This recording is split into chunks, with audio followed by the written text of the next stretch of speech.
Male 37 wife, female 35 of 10 years cheated with an older man. We're getting a divorce. It's been just over a month since D-Day. I still wake up some mornings expecting it to have all been a bad dream. We've been married 10 years, together for 12. We have one kid, 8 years old. I thought we were doing okay. Nothing glamorous, sure, but stable. I work in education while finishing my PhD part-time. We lived in a modest 2-bedroom home, nothing fancy, but we were happy, content. She started acting different about 6 months ago. More time volunteering for local events, a lot of helping out a friend with odd projects, always needing to run errands in the evening. One day I caught her texting under the table at dinner, smiling at her phone. That alone didn't tip me off, but what got me was how fast she pulled it away when I looked. It unraveled fast after that. I went digging, found messages, saw photos, and then I found out who it was.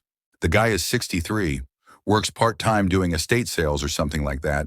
He's known in the community, some charming old hippie type that everyone thinks is wise. He's also divorced 3 times, has kids older than her, and somehow that was who she decided was worth blowing up our family for. When I confronted her, she didn't even deny it. I guess she just didn't have the energy to keep up the facade anymore. She said it just happened, and that she finally found a man who knew how to take care of her, that I was too focused on work and school to even realize she's alive. I told her I was building something, for us. She said she didn't want to wait till she is 60 to be happy. For maximum damage, she also added how they use protection most of the time, which made me want to crawl out of my skin. I made a doctor's appointment and got tested. All clear, small mercy.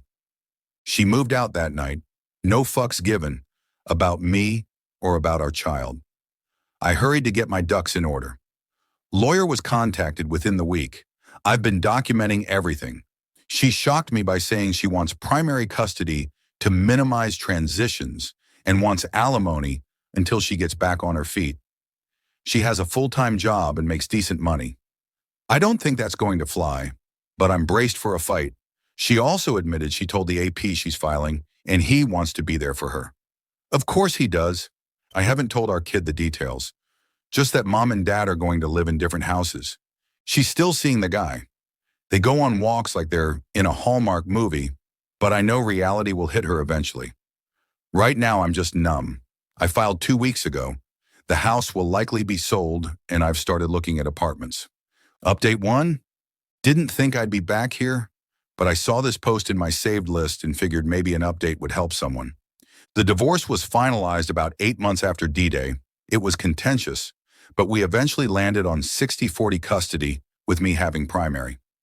She tried to start drama a bunch of times, but I didn't engage, and the judge saw through the waterworks. I kept all the records, including every piece of evidence I could manage to find about the affair, which helped swing case in my favor. She and the AP moved in together maybe 3 months after the divorce was final. I won't lie, those first 2 years were hard. Juggling grad school, work, single parenting, and healing from the betrayal felt like running a marathon uphill every day. But I kept pushing. Eventually, things started getting better. I finished my PhD, I got promoted, I got a job offer that took me into a new income bracket I'd never dreamed of. I sold our old house, made decent equity, and that became the down payment on a bigger home on a large property just outside the city. Built myself a workshop on that land, always wanted one. Started woodworking again. About 5 years ago, I met someone amazing. We took it slow. She understood my past, was patient, and has been incredible with my kid. We got married 3 years ago. She's everything my ex never was: compassionate, grounded, loyal. We've traveled to 4 countries together. I'd never even had a passport before. Last month, I finally bought my dream car, a reward for everything I've worked toward. My kid is thriving, doing well in school, close with both me and my wife. We've kept things civil with my ex for their sake, but it's very low contact otherwise. As for my ex, she married the AP 2 years after our divorce. I heard through mutuals that it wasn't exactly a fairy tale. The guy started having health issues. She stopped working full-time and started posting a lot about how hard life is and how people don't appreciate what she does. I keep my distance, but it's clear her dream life isn't what she expected. I'm just saying, you can rebuild. You can thrive. The best revenge is not revenge. It's living a better life. And I've done that. Final update. Final update, maybe. It's been almost a decade since the betrayal, and the contrast between our lives couldn't be clearer now.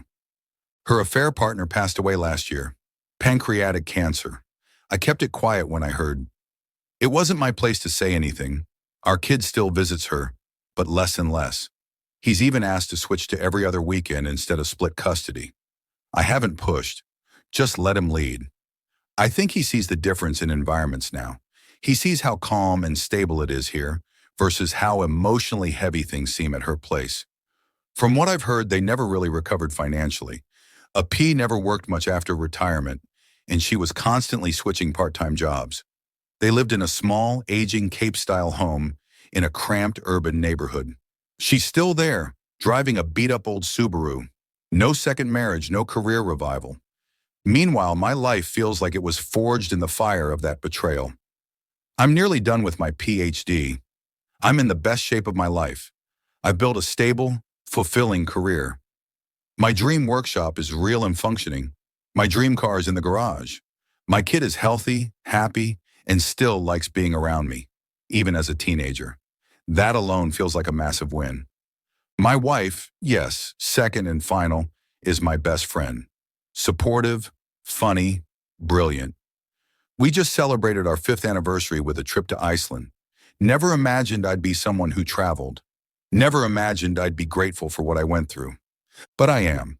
Because if I hadn't been betrayed, I never would have left that version of my life.